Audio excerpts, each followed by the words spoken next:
topic, we know about gravitation. So the most important topic today we are going to see is gravitation.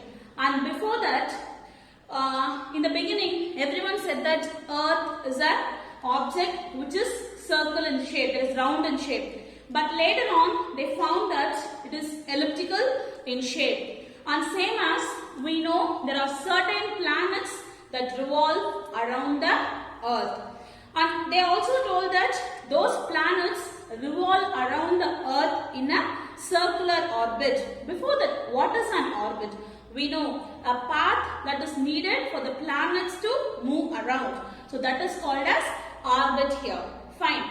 But Kepler was the one who found that planets all revolve around the Earth in an elliptical orbit. So he proved that with 3 laws.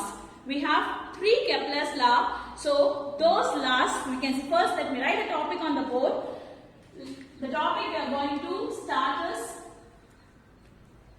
Kepler's law. So how many laws I told you? There are 3 laws. The first law here is law of orbit. Second law is law of area. And the third law here is law of period.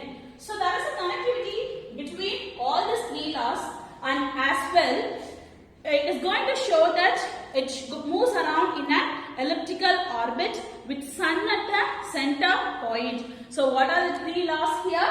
Law of orbit, law of area, and law of period. So what are the 3 laws? Again let me repeat. Law of orbit, law of area, and law of period. So first I am going to explain you law of orbit. So what is law of orbit? Sun is the major thing. So just imagine we have sun here, and also we have the path. This is the elliptical path. Okay, this is the elliptical path where planets move around in this path. And also you can see that sun at one place. It's not at the center, but it's near to the planet. So you can split this into 2. See, you can make it into 2. Clear? Where this is the major axis. This is the major axis, whereas this is the minor axis. Clear? And second thing is, they have named this as perihelion. This major axis is named as perihelion, and this minor axis is named as aphelion. Clear? So what is the center here? Sun. Where sun is at one of the foci. Sun is at one of the foci. It's not exactly at the middle. Instead, it is at one of the corner in the elliptical part.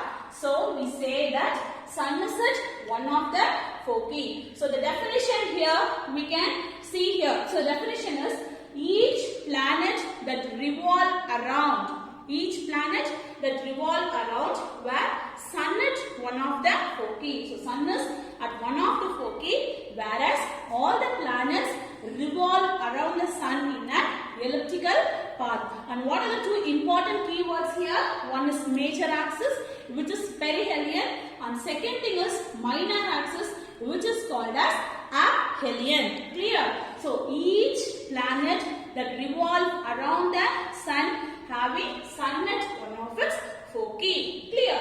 And second law. What is the second law here? Law of area. So there is a relation between the word area and the law. So what is the relation? Same here. Consider sun and the planets revolving around it, and the planets revolving around the sun. For example, a planet is moving here from this place to this place. Clear? So this is the movement of the planet.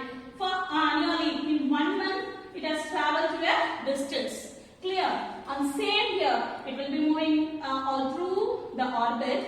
And here, See, it takes the same planet. The same planet moves here in same 1 month and it covers the equal distance. In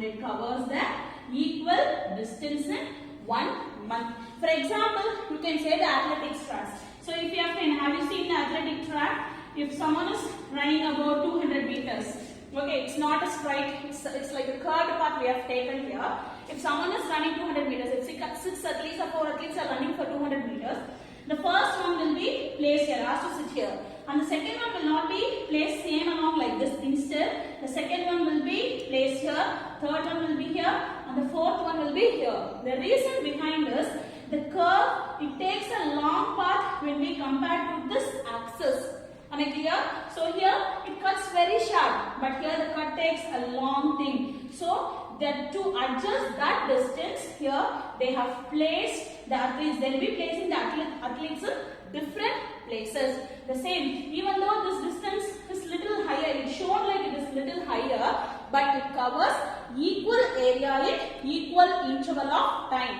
So what is the definition here? We can say is sweeps away equal area. Sweeps away equal area in equal interval of time. So this is the second law. Clear? Kepler's second law, which is law of area. And one more thing here we can say, we know when we are close to the earth, G will be higher. What is G? We know G is gravity. So when we are close to the earth, gravity will be high, and when we are away from the earth, gravity will be low. So that is the reason when they climb up mountain or when they fly in parachutes, they fly because of the less gravity. So when we are close to the earth, G will be high. I am representing high in the form of an arrow mark, and when they are away from the earth, G will be less. Clear? So we can see the second law of area. The definition of second law of area here is sweeps away equal area in equal interval of time. Sweeps away equal area in equal interval of time. And the key word we can say is when the planets are close to the earth, it moves very faster. It rotates very faster. And when it is far away from the earth, it rotates very slow because of the gravity. What's the reason behind that? Because of G. And what's the value of G? G is equal to 9.8 meter per second square. Clear? And next we are going to start the third law, which is law of period. So period means generally we will use this word for time period, right? First let me write the formula here. T squared is directly proportional to A cube. So what is T? T here is time period and A here is area. So the time period is equal to the area, is directly proportional to. If time increases, like area increases, along with that the time also increases. For example, if I want to go if I want to reach 1 kilometer within 2 minutes, if I want to go 2 kilometers, it will take another 2 more minutes. If it is 3 kilometers, another 2 more minutes. So it goes on like that. If area gets increased as well, the time period also gets increased here. See, same, I have sun at the center, I have the planet. Only one planet can go in one orbit. Same as different planets moves around in different orbits. So here like this it goes on. Okay, see the distance where sun is the center. When we compare this, distances differ. So according to the distance, already in the second law itself, I have told that based on if it is closer to the sun, okay, if the earth is closer to another planet, it moves very faster as when it is far away, more than it is far away. So same here, it is far away. If the planets are far away, it moves very slow. So which proves that T square is directly proportional to A cube. Clear? And also we can say T squared by A cube is equal to constant. So what is the definition we can say here is the time period for each, the revolution will be directly proportional to the area. That is the definition for law of period. Clear? Where T squared is directly proportional to A cube, and also we can say T squared by A cube is equal to constant. Clear? T squared by A cube is equal to constant. So this is the three laws for Kepler. As I have started with Kepler's law, I have said there are three laws: law of orbit, law of area, and law of period. Orbit shows you sun at the center and the planets revolve around. And second thing, for the law of orbit, it sweeps away equal area in equal intervals of time. And for the law of period, where the time period is directly proportional to area. Clear? And we also have the universal law of gravitation along with this. We can see it in the next class. Thank you.